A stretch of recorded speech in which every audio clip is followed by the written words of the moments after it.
Fala aí, galera. Estamos aqui para mais uma aula de sociologia, tá certo? E hoje estamos falando sobre sociologia do desenvolvimento, né? Quando a gente fala de desenvolvimento, a gente está falando na parte econômica, em economia, de certa forma. Então, vamos começar a nossa aula falando um pouco sobre o livre comércio, tá bom? O que é o livre comércio, né? O livre comércio, né?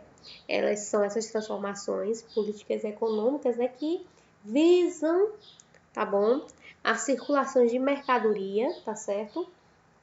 Dentre os vários países que existem, tá bem? Então, quando a gente para pensar nas transformações políticas e econômicas que existiram, a gente pensa nas grandes revoluções, como a Revolução Francesa e a Revolução Industrial, tá bom? Então, essas revoluções, né, a Revolução Francesa, ela trouxe o quê? Novos ideais sociais, né? Novos contextos éticos, né? E a Revolução Industrial trouxe novas questões econômicas. Além de ela modificar o sistema econômico, ela modificou o sistema social. Porque antes o que era pregado em cima da terra, né? Agora vai ser o quê? Pregado em cima do que a gente chama das indústrias, tá bem? E aí, até a sociedade que antes era dividida entre senhores e servos, hoje em dia ela começa a mudar para ser dividida entre burgueses e proletariado, tá bom? E aí, essas duas revoluções, ela vai modificar o antigo regime, né? E aí, vai trazer o que? Os ideais de democracia, liberdade, desenvolvimento econômico, bem-estar, né? E o surgimento de algo essencial para a economia, que é o que a gente chama de capitalismo, né? Então, com o capitalismo, essa regulação econômica, né? E o mercado também começam a surgir, né? E aí, quando se pensa em mercado, se pensa em compra e venda de mercadoria, se pensa no livre comércio, né? Mas o que seria esse livre comércio, né? Ele consiste justamente na circulação de mercadorias na forma de importação e exportação. Né? Ou seja, eu moro numa cidade, eu posso comprar coisa lá do Rio de Janeiro, de São Paulo, né? Se eu estou no Brasil, eu posso comprar algo do Japão, né? Se eu estou no Rio de Janeiro, eu posso comprar algo do Nordeste ou do Sul. Então, se pensa tudo nisso, né?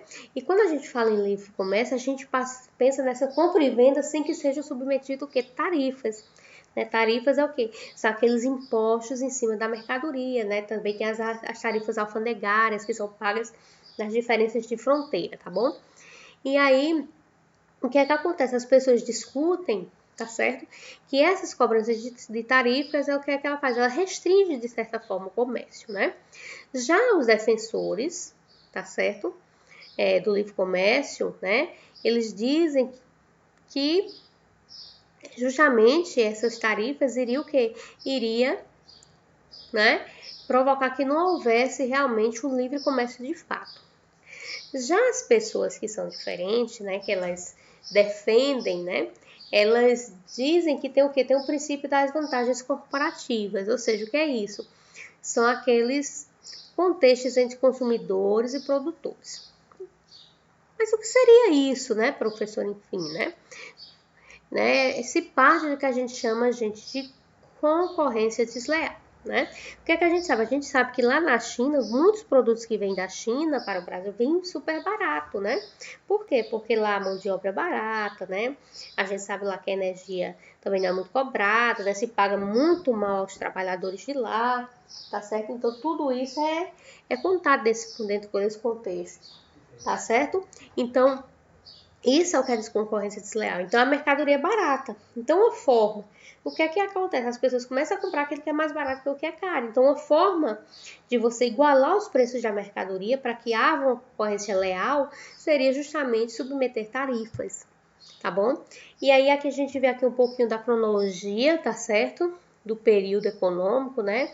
Em 1930, a depressão econômica, 1945, as conferências das Nações Unidas, né? Já em 1948, a Assembleia Geral da ONU sobre a Comissão Econômica. Em 59, a Superintendência do Desenvolvimento Nordeste, a SUDENE, né? Que foi criada, tá certo? Uma vez que a gente sabe que o Nordeste, quando fala de economia, ele é visto de forma ainda, por quê? Porque ele é pouco industrializado, né? Então ele é visto de forma ainda subdesenvolvida, né? Em desenvolvimento, né? Em 1989, o Seminário Internacional, que reúne representantes das principais agências, né, do mundo, né, junto com o Banco Central, né? E aí o que é que acontece? A gente vai discutir um pouquinho agora do que seria capitalismo. O que é o capitalismo, né? Esse sistema, né, capitalista que a gente fala tanto, né? Esse sistema que o Karl Marx disse, onde o burguês ele vai, de certa forma, se utilizar da classe proletariada, né? Então, o sistema capitalista é uma forma de organização social e econômica, tá certo? Que surge, ela é nova na história da humanidade. Por que ela é nova? Porque ela surge agora no século XIX, ela ainda é muito jovem, né? Ela ainda está em transformação, né? Mas esse sistema ele se encontra sempre em crise, né? Ele tem seus altos e baixos, né? Tá bem? Com a difusão da ideologia liberal e neoliberal, tá certo? Então esse sistema ele vem se modificando, ele entra em crise, depois ele sai, né? E foi justamente, né, esse sistema e essa distribuição das riquezas que fez com que passassem também a existir o quê? Leis do mercado. E essas leis do mercado é o que vem ser submetidas, né, a toda essa questão da distribuição de riqueza, né? Por quê? Porque no momento que surge duas classes, né, existe a classe burguesa, hoje que a gente chama de empresários, que são aqueles detentores, né, detentores da propriedade privada, como diz Karl Marx, lembrando, gente, que indústria é propriedade privada, carros é propriedade privada, então tudo aquilo que você tem posse, e a classe trabalhadora, que ela não tem propriedade privada, mas ela tem uma coisa chamada força de trabalho, que vai ser vendida a essa outra classe, né? Então, tudo isso vai gerar leis de mercado, tá bom? Então, resumindo, o capitalismo seria um sistema socioeconômico que se baseia na propriedade privada dos meios de produção e é movido pelo trabalho livre e assalariado, tá certo? Apesar que a gente sabe que existe ainda trabalho escravo, né, em nosso país, infelizmente, né? É também um sistema fundamentado na busca de lucros, né? Primordialmente também na revolução industrial e serviços de inovação, tá bom? Então visa buscar lucro. E aí também existe o intermédio do governo, o que, gente? Para colocar um limite no capitalismo, porque se não coloca esse limite, as próprias o ser humano ele ia acabar, né, morrendo. Por quê? Porque o capitalista, por visar só o lucro, não visaria a vida humana, né, os benefícios. Por isso que existe o Estado também para pôr um limite, tá bom? E aí, vamos falar um pouquinho agora sobre crise do capitalismo, né? Como a gente já falou, o sistema está sempre em crise, vai entrando em crise, vai saindo, né? E isso ocorre sempre, né? Mas quando é que isso ocorre? Quando é que a gente vê que o sistema está em crise, né? As economias, né, do mercado, né, elas sempre enfrentam altos e baixos, né? Positivos e negativos, isso é normal na economia, certo? Essas crises, né? Porém, a crise do capitalismo ela pode ser causada pela superprodução de mercadoria ou especulação financeira. Como assim que ocorre? Foi o que aconteceu lá na Bolsa de Valores de New York em 1929. O que é que ocorre com isso? As pessoas podem, um exemplo, eu tenho as mercadorias que eu produzo para o quê? Para serem vendidas, né? No momento que eu produzo mercadorias, se essas mercadorias não vão ser vendidas, o que é que acontece, gente? Há uma crise do capitalismo, né? Isso ocorre muito com as empresas de carro, né? As empresas produzem muitos carros, se não conseguir vender o carro fica parado, né? E aí, sem circulação, sem venda de mercadoria, não existe como pagar funcionário, o funcionário não tem dinheiro para comprar mais mercadoria e o país entra em crise. Outra questão também criada é a especulação financeira. O que é especulação financeira, né? Vamos dizer que eu vou investir meu dinheiro em qualquer coisa, ou em ouro, ou em bitcoins, ou em dogecoins, né? E aí o que é que acontece? Né? Ou na própria Petrobras, né? E aí o que é que acontece? Quando a gente compra bastante, né? Tende a criar a ideia que aquilo ali é bom. Então, ao aumento da bolsa, ao aumento das ações daquela indústria, né? A Petrobras teve um momento aí que aumentou as ações de forma espetacular, né? Então, se acreditou muito que a empresa ia crescer bastante, eu não estou dizendo que a empresa está falida, certo? Eu estou só dando um exemplo, tá bom? E aí, o que é que acontece? Quando entrou a pandemia do coronavírus, né? E aí, o que é que acontece? Viu que investimento não era algo importante, as pessoas estão precisando de dinheiro para comprar comida, para outras coisas. Então, as pessoas começam a tirar seu investimento. Quando começa a tirar seu investimento, o que é que acontece? As ações das empresas caem, tá certo? E aí, o que é que acontece? Quando as ações da empresa caem, as pessoas perdem dinheiro, porque antes eu tinha 20% da empresa e a ação, falei só exemplo, 20 mil reais, né? E agora a ação vai valer R$1, R$2, claro que eu perdi dinheiro. Então, isso é o que provoca as crises do capitalismo, tá bom? E esse movimento de especulação financeira, né, ele produz o que a gente chama de criação de bolhas, né? Que são o quê? São valores superestimados de mercadoria, com alta expectativa de ganho, né?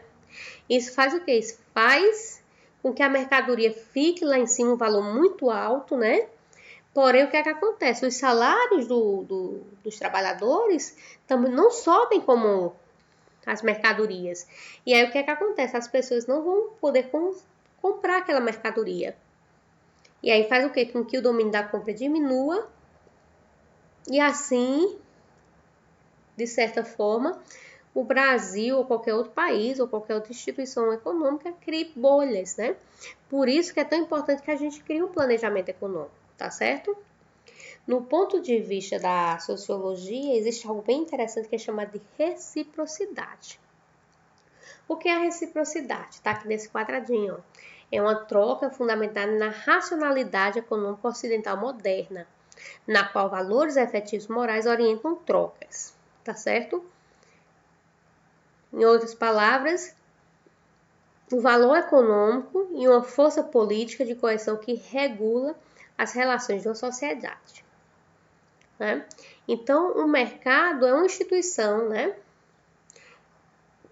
E essa instituição chamada mercado, ela existe dentro da nossa sociedade.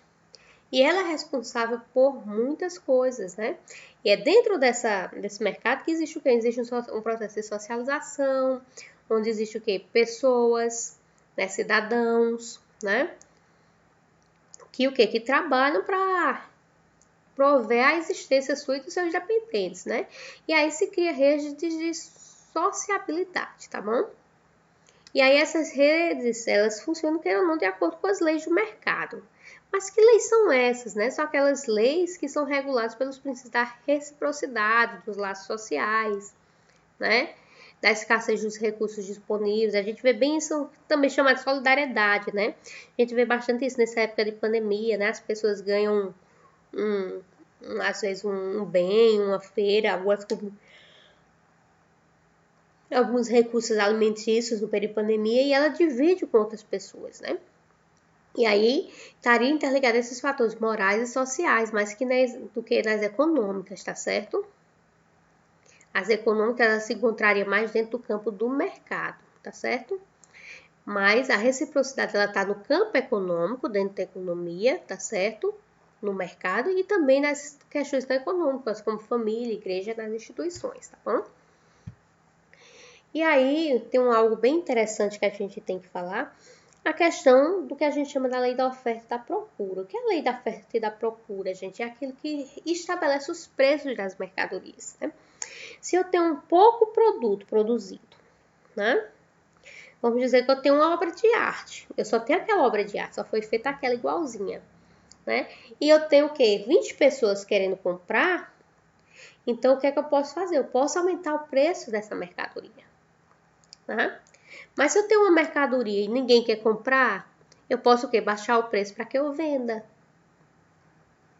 Isso é o que a gente chama de lei da oferta e da procura, né? É a procura do sujeito pela determinada mercadoria e a oferta desse bem também, tá certo? Que vai determinar o seu valor dentro do mercado, né?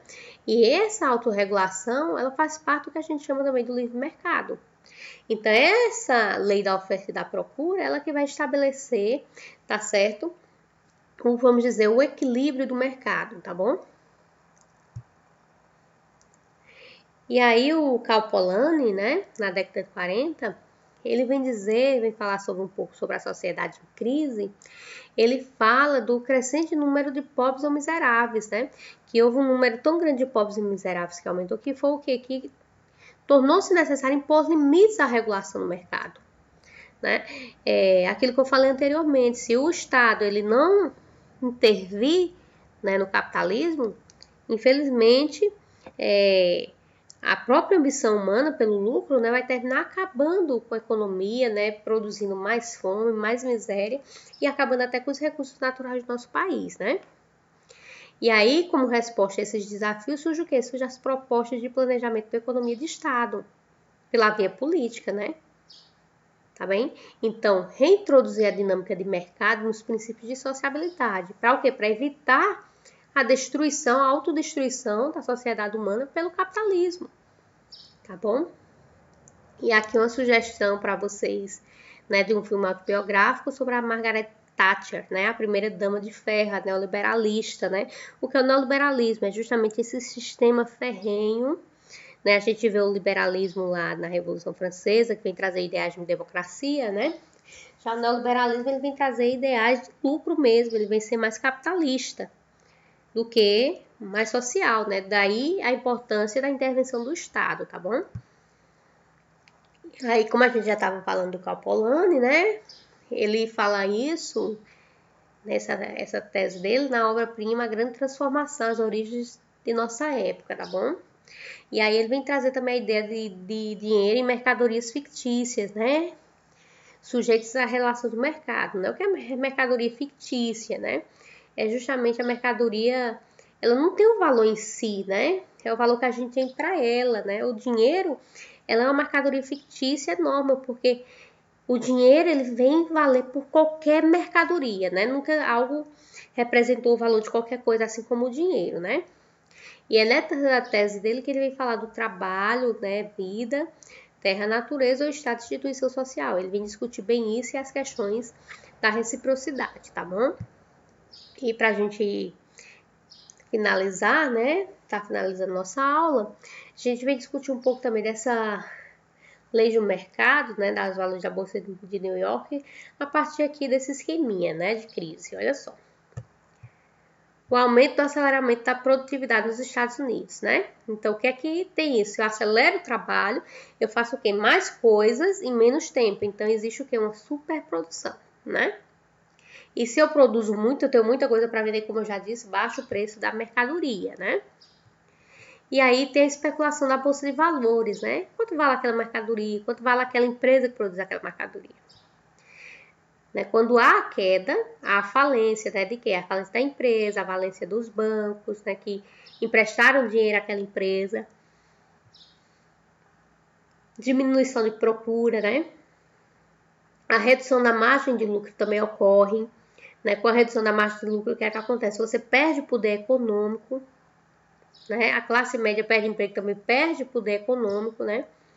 E aí as empresas americanas que investem na empresa, vamos dizer, se fosse uma empresa brasileira, também tiram o investimento, né? A diminuição da procura, a desemprego, a diminuição do poder de compra, porque muita gente vai ficar desempregado, né? E aí tudo isso resulta do quê? No aumento da miséria, tá certo?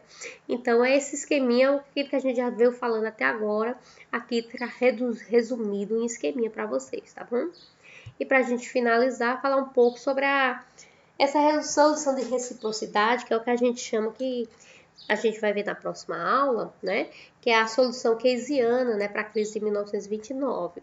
O que é isso, né? O que a gente chama de estado de bem-estar, né?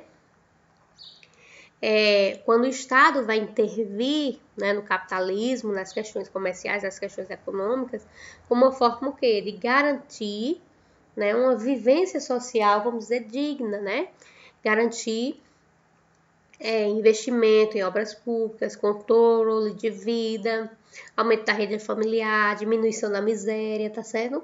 Então, seria isso, né? Vai garantir empregos, tá bom? E assim, garantir muitas outras coisas, como crescimento. Por que, professora, garantir? O Estado vai garantir o crescimento da produção da indústria que é privada? Sim, porque a indústria privada, ela traz quantos empregos para a sociedade, né, que não é privado, né? e garantir a essas pessoas que vão trabalhar nessas empresas uma renda que dê a ela condições de vida, né? Condições de sustentar, condições de ter renda. Então, tudo isso está interligado, tá bom?